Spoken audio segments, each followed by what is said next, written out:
Clock will call this meeting to order, the meeting of the Chelmsford Parker School Building Committee.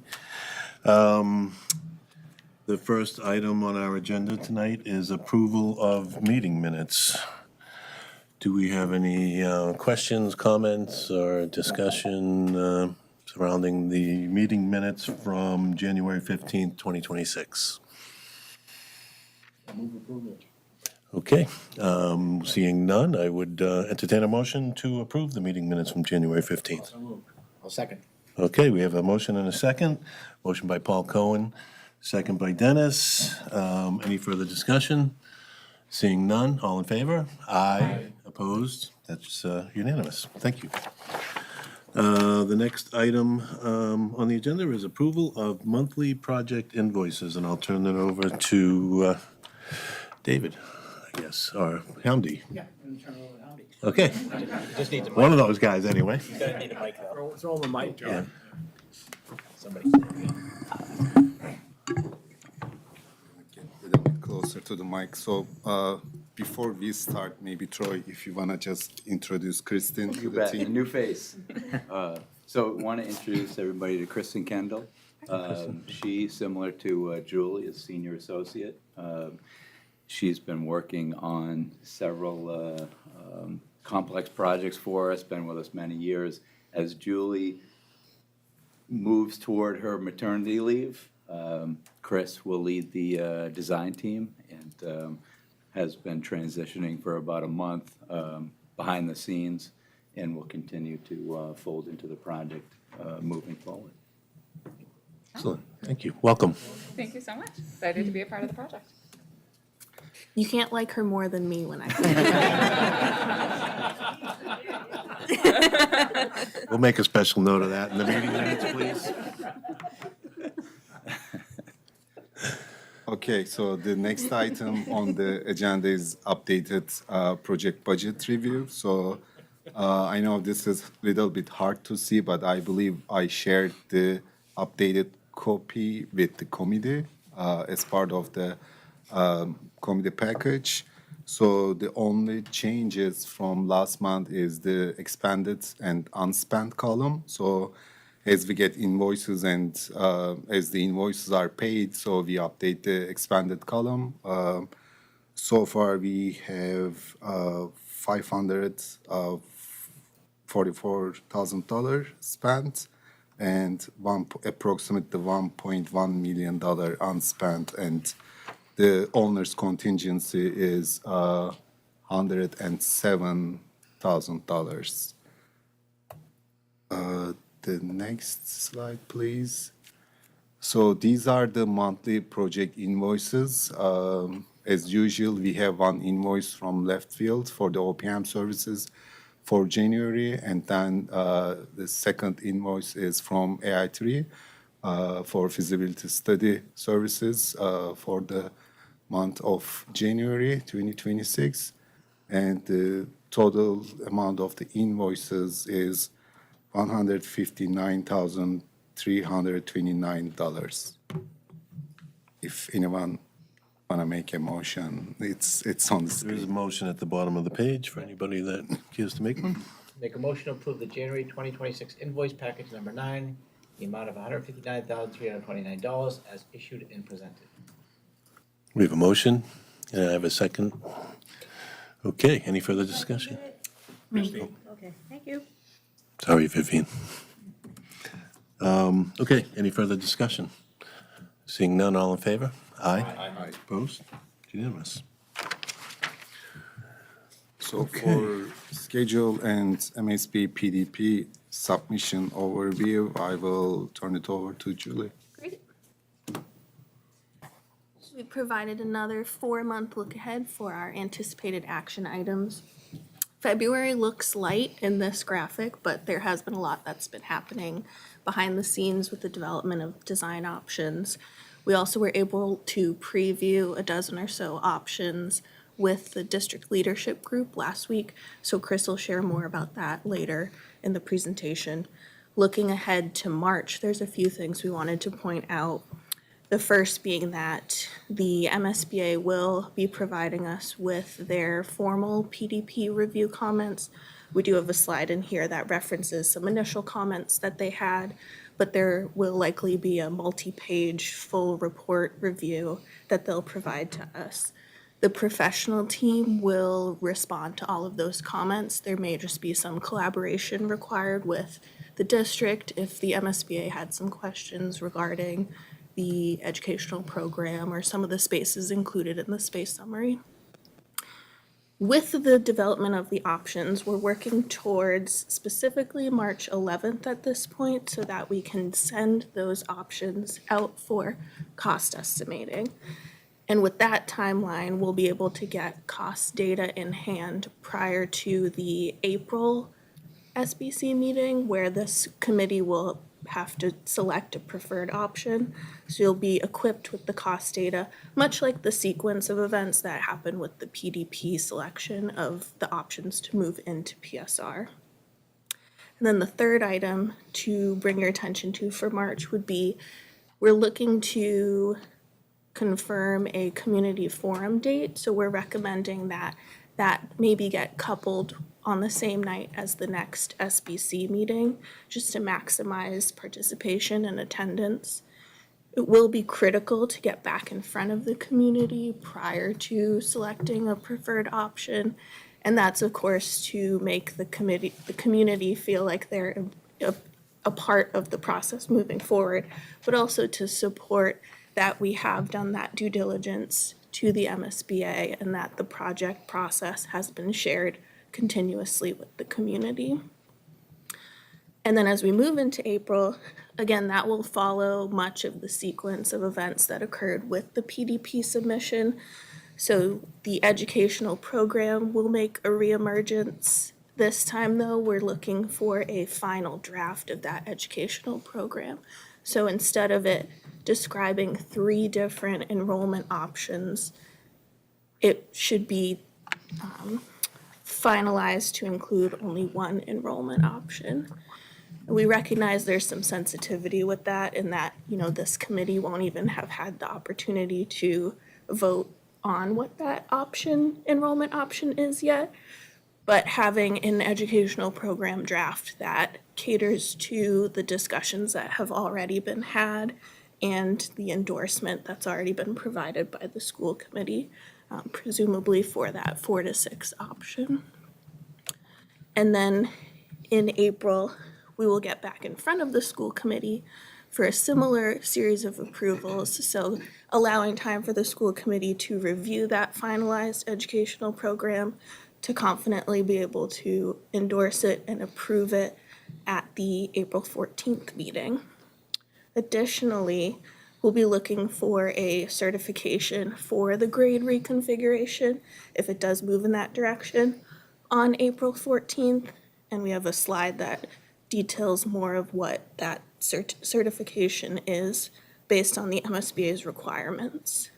And then later that week, we'll have our SBC meeting in April, and that'll be approval of this PSR submission and the opportunity to select the preferred option that moves into schematic design. So a lot of activities in April that will propel us into the next phase following a submission at the end of the month to the MSBA. And so, yeah, that's where we're at with the schedule. And then May, of course, we can get more into that following the PSR submission. Julie, on this as a visual, I wanted to add that, the team submitted the PDP on time as we planned, which was on January 20th. And I believe the 12th of February was the 21-day marker. Yes, yeah. And obviously, Julie and the team updated this. Unfortunately, hopefully we'll get the comments back on March 2nd. But I just wanted to go on the record that, the team submitted it as planned on time. And unfortunately, there must be an internal delay within the MSBA process from a review standpoint, so. And I talked to the MSBA yesterday on the phone, and they indicated that we are not gonna get it like the earliest we will get by the end of next week. So the MSBA senior staff is focusing for the projects that are scheduled for the February board meeting. So that's why they put us a little bit at the back of the queue. So They're prioritizing, the projects that have to go in front of the board, whereas a PDP review is only done by MSBA staff, doesn't go to the board. So unfortunately, as Hamdi said, we're kind of on the back burner until others get cleared out. And it won't impact our schedule moving forward. It doesn't push the PSR submission at all as a result of waiting on their comments. Many times at the PDP phase, a lot of our response comments are, this will be included in the next report that gets distributed. So we don't anticipate it being anything that would negatively impact the project schedule. So if I may add another item, so we don't see on this calendar, but in June, we will also have the MSBA board meeting. Like this is a little bit different than PDP submission. So at PSR phase, PSR will be submitted in April, and then in May, there will be MSBA Facilities Assessment Subcommittee, and then in June, we will be before the MSBA board for the approval to move forward into the schematic design phase.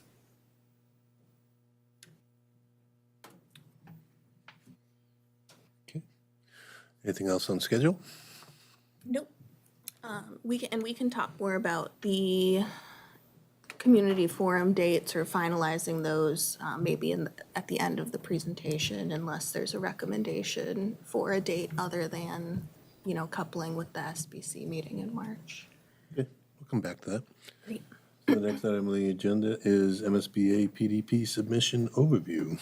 Sure. So as related to the MSBA submission, you'll recall the educational program was included with the PDP.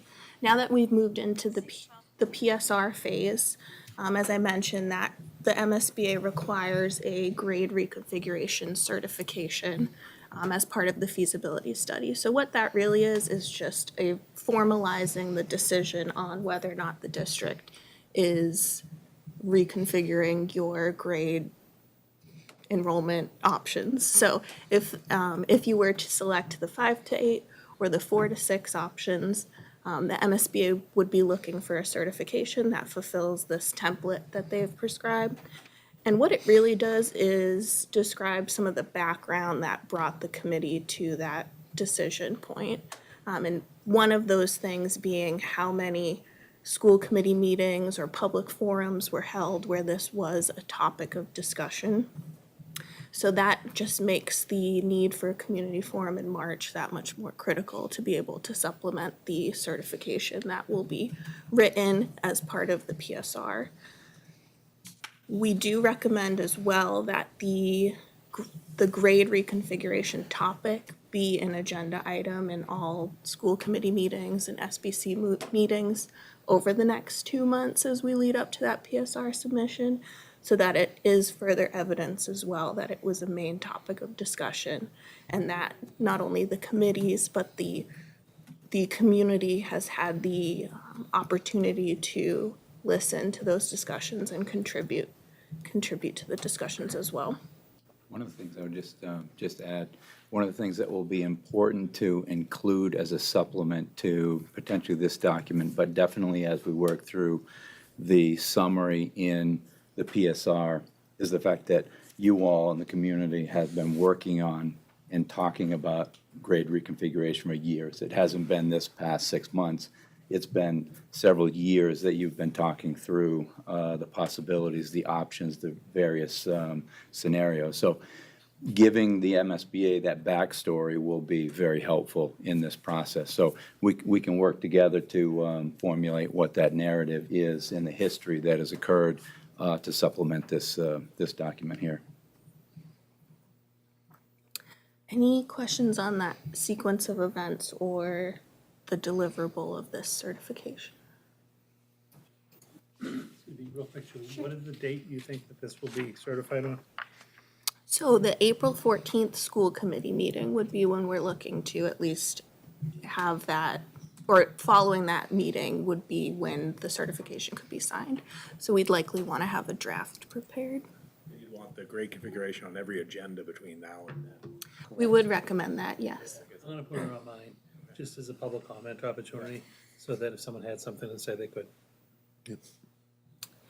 Then we mentioned that we're anticipating the formal review comments from the MSBA.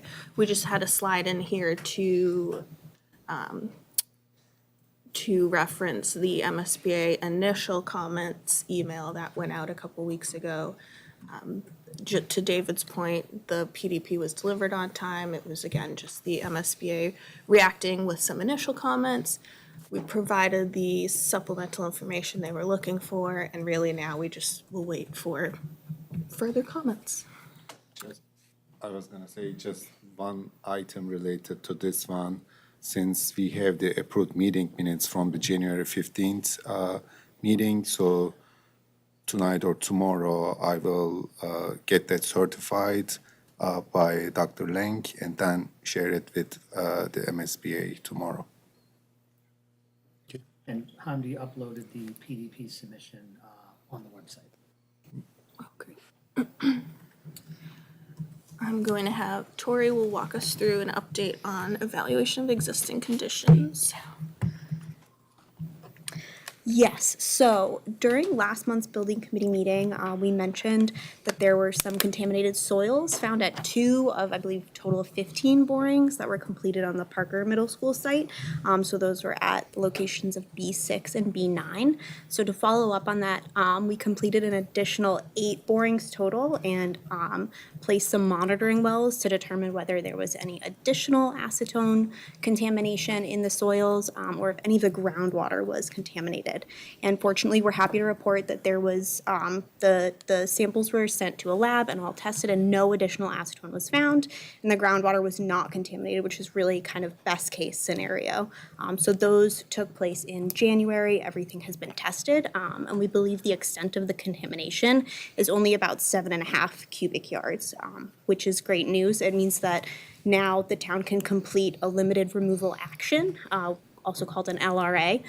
So this is an action that can be taken. That means if within 120 days, which the period ends on May 6th of this year, if the town can remove and replace all of the contaminated soils up to 20 cubic yards, then they do not need to bring this information about the hazardous materials to Mass DEP.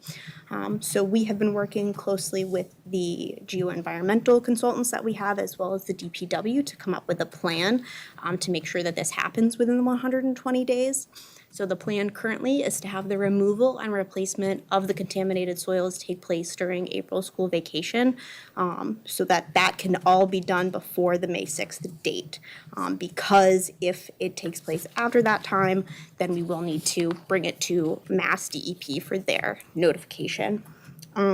So the good news is that we will be completing that before that date, and we will be completing a report as well for the DPW's reports. Is there any additional testing that has to happen after the removal of? I don't The soils? believe so.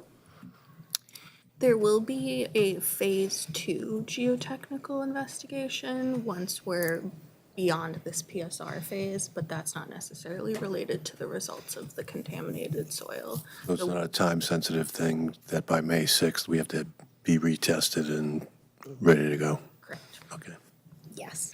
So here you can see, oh, I was going to sorry, say, I David, go ahead. believe, if I heard this correctly in one of our meetings, that Sage provides a kind of letter for the file that the remediation was complete.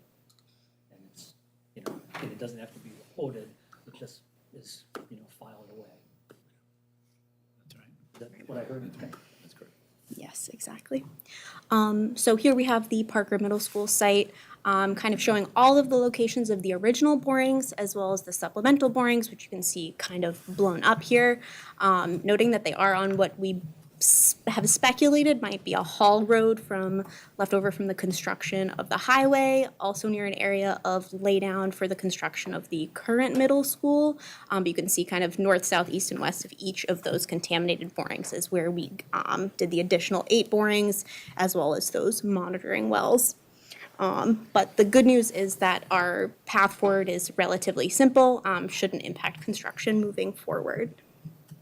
Any questions on the soils? Okay, great. I'm going to turn it over to David and Hamdi for the contract amendment regarding the soils. Thank you. Want me to click? This page is good. All right. You let me know.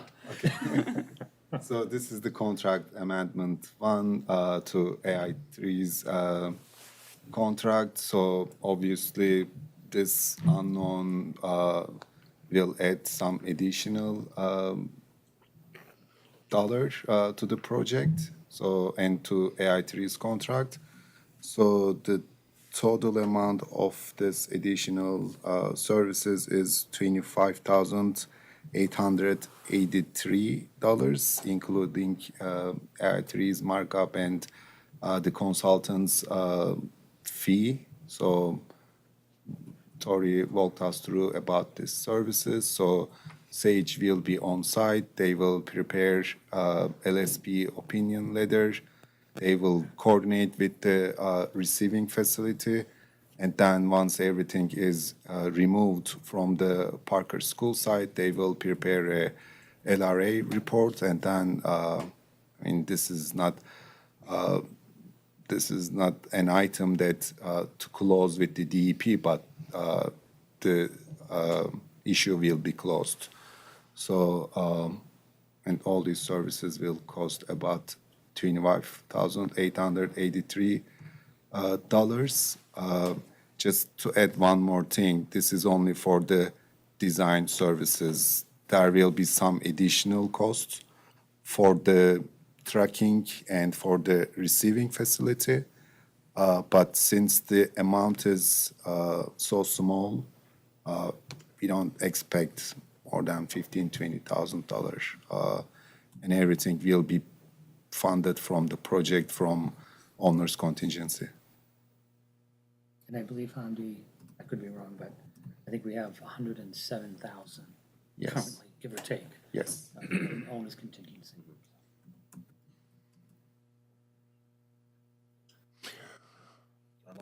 No, well, I just have a question. So I was just looking at the cost breakdown of the change, and I can see the consultant's price of $23,530 with a 10% markup from AI3, and you guys do all this stuff, the changes for free? Left field? We do. I'm just trying to understand why there's no markup from left field. No, there's no markup from left field, and the 10% markup for the designer, that's a standard. In the I understand industry, that, yeah. But no, there's no, I'm not questioning that. nope, there's no.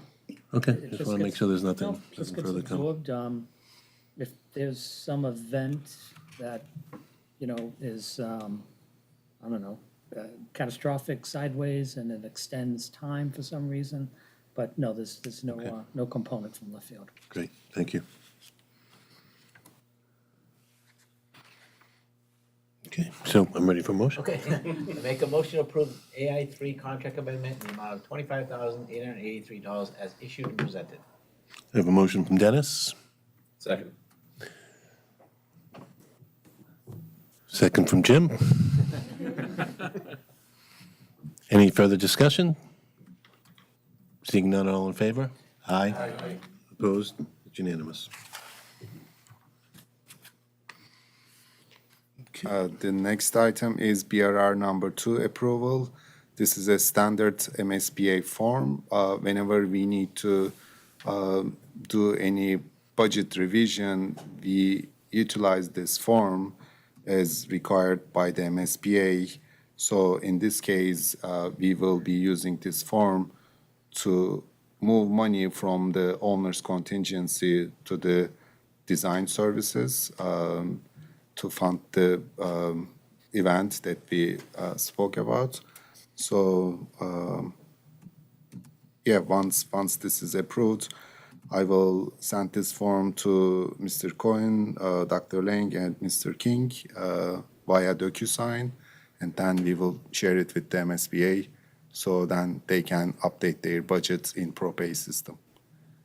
The fine print within this form says, this was presented to the school building committee, so, hence that's why we're presenting it, and BRR number one that we did was when AI3 got on board, we did just a, quick budget alignment based on our fee and AI3's fee, so that was BRR number one.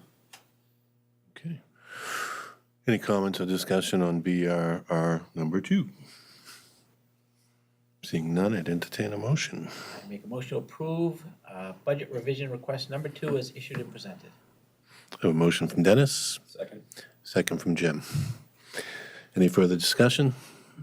Seeing none, all in favor? Aye. Opposed? That's unanimous. Okay. Development of the design options. All right. So I'm going to walk us through this. We're going to start, as you may recall, at a previous building committee, it was agreed to eliminate furthering design options at the Graniteville ball field sites as well as the McCarthy Middle School. So that has been allowed the team to turn our focus entirely to the Parker Middle School site. If you look on this map, the western portion of the site shown in red really identifies that non-buildable zone of the site, which includes the stream, the wetlands, and the existing school, really opening up that eastern portion of the site. From there, we've identified sort of 3 areas for development. All of these have different advantages and challenges. The team has identified Area 3 as the most advantageous with its addressment of the site constraints as well as its opportunities to the green connections, its entry opportunities with Graniteville Road, and its solar orientation. As Julie mentioned, the other week we had a workshop with some of the committee and district leadership. At that workshop, the design team shared multiple configuration options. These options are really focused on how the academic wings will respond and align with the shared community core of the building. 2 of these options rose to the top, and those are identified in those yellow circles. The one on the left had a more favorable condensed community core, where the one on the right was really a more favorable approach to how the academic wings are arrayed and respond. So from that meeting, we had a few key takeaways that really rose to our attention as a response to that feedback. That being the academic wings on one side of a dedicated separation zone between the academic and that condensed community core, allowing for a secure separation between those activities. So the options we're sharing tonight, while they look pretty detailed, we do want to underline the fact that these all have a lot of opportunities and need for further investigation, not only on the building configuration and shape, but also where those different program pieces are located within the building and their adjacencies. This option here for a grades 4 to 6 and a 5 to 6 configuration is landed in that green zone and is a hybrid of those 2 options that sort of rose to the surface from the workshop. We're taking the academic array oriented towards the wetlands and combining that with that consolidated community core.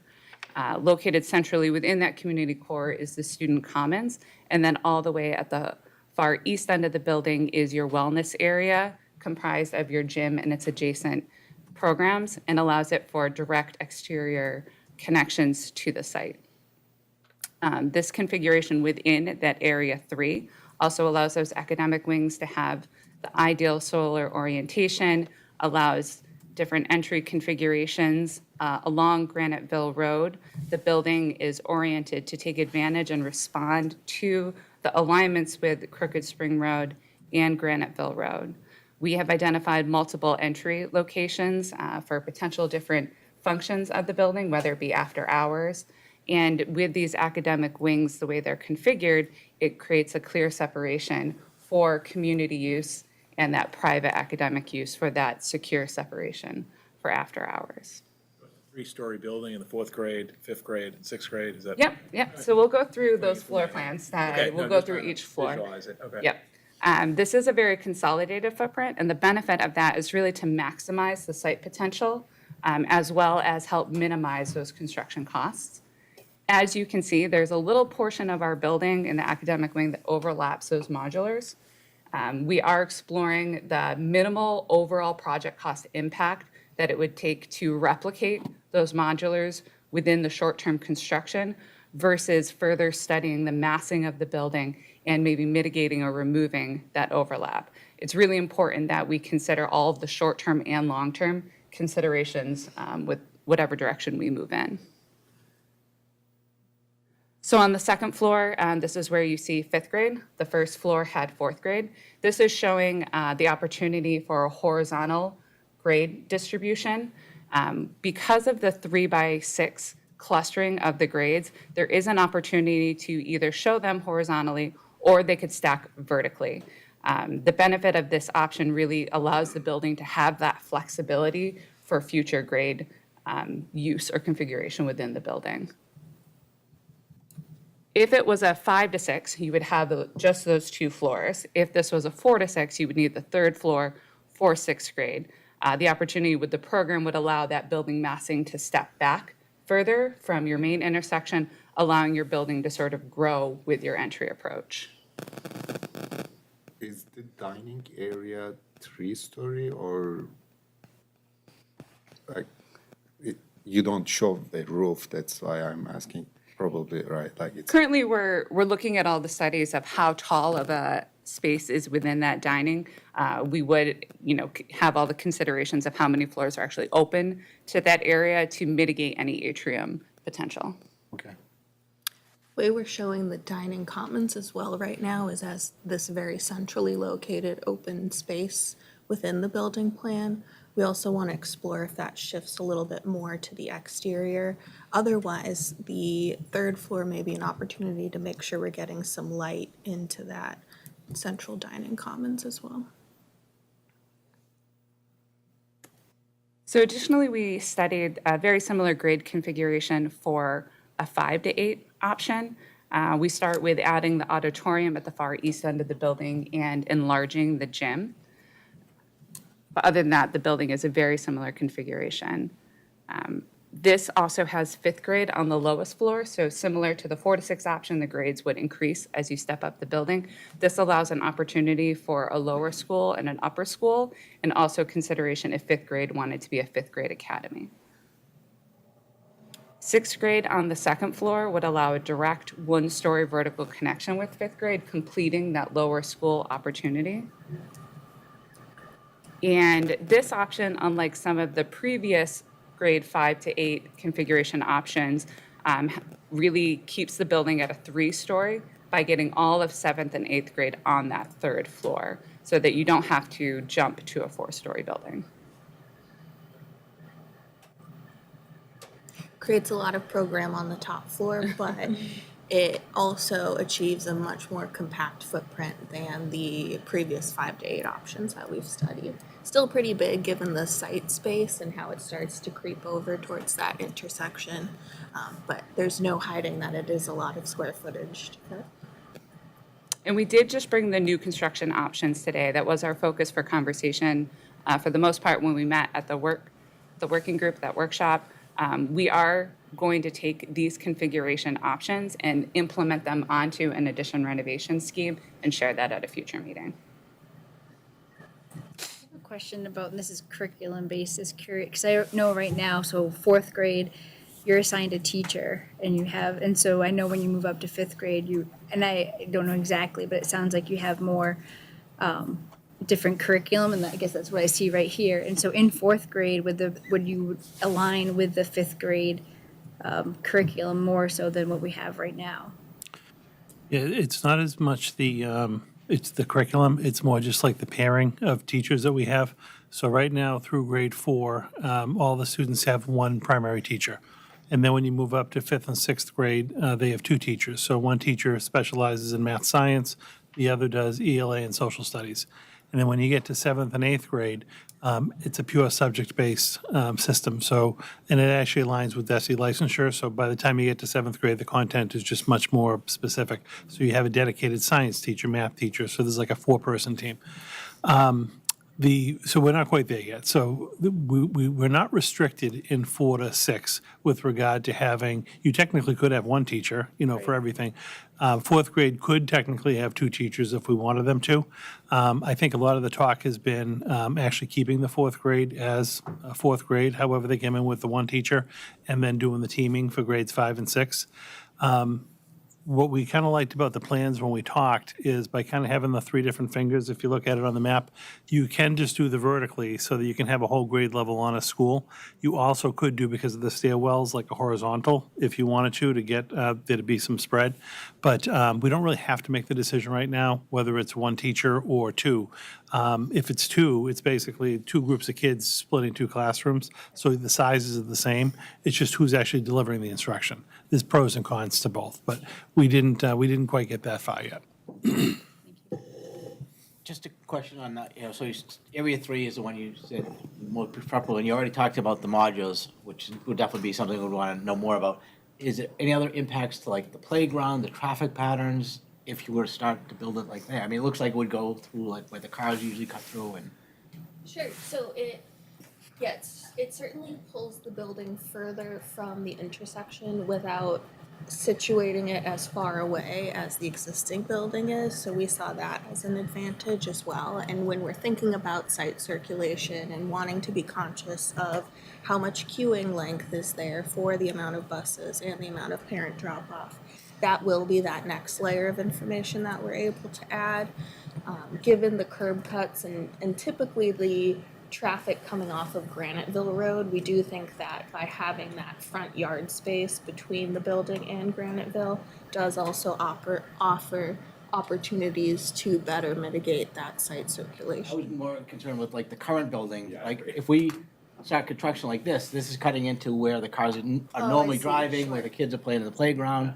Other impacts to, besides the modules, which And again, that's 3+ years of right, them still using the current Parker Middle School and needing Right. that space. Yes, absolutely, yeah. So when we get further in the design process, there will be a lot of scrutiny on making that phasing amenable to keeping the existing building up and running.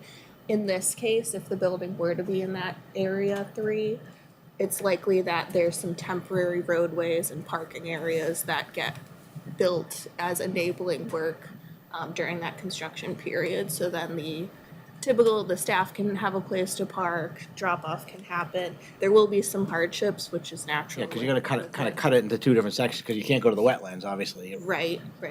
And at least with the, just as Chris mentioned, this is barely touching the modulars, so we could certainly finesse it in that we want to find that location that maybe does have the least impact. It seems like there's opportunities to avoid those.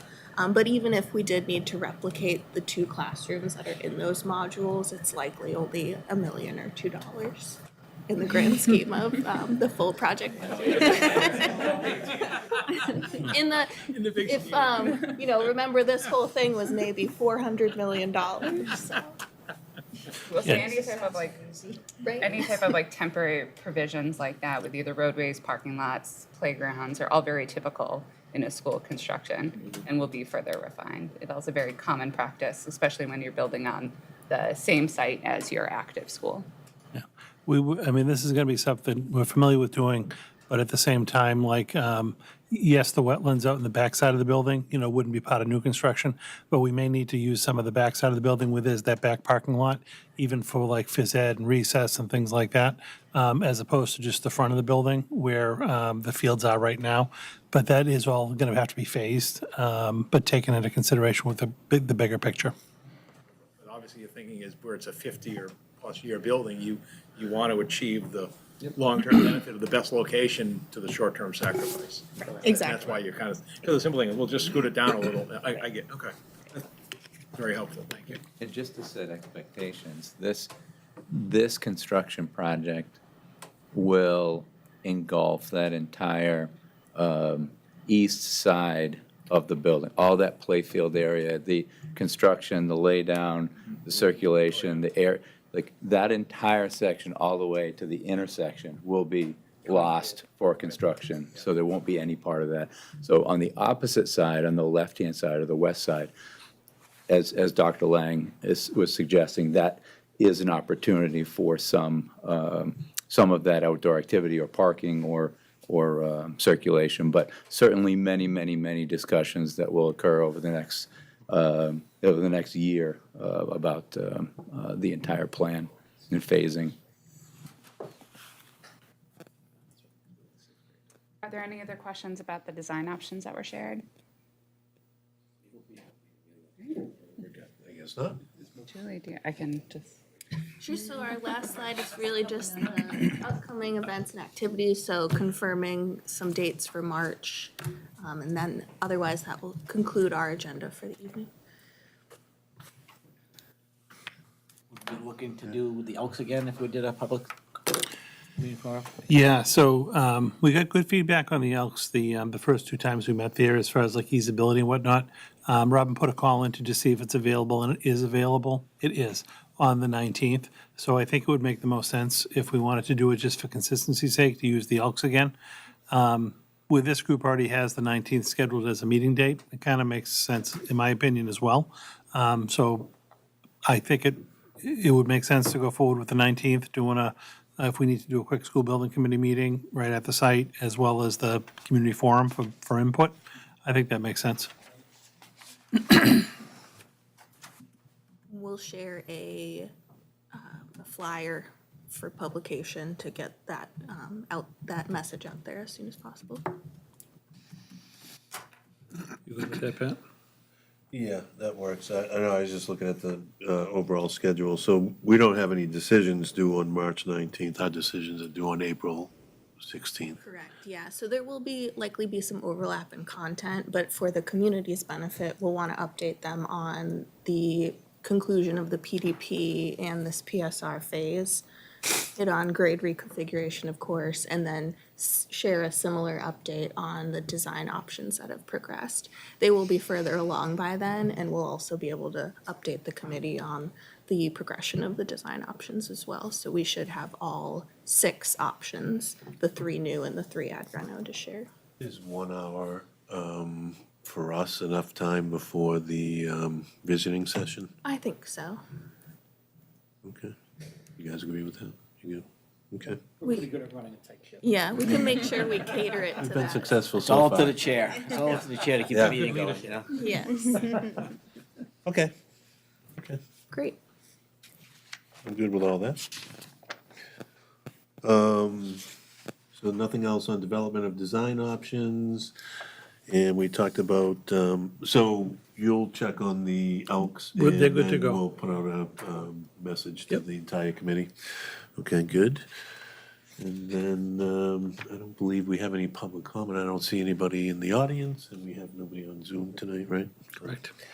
So there is no public comment. Any other, anything else regarding what we discussed this evening?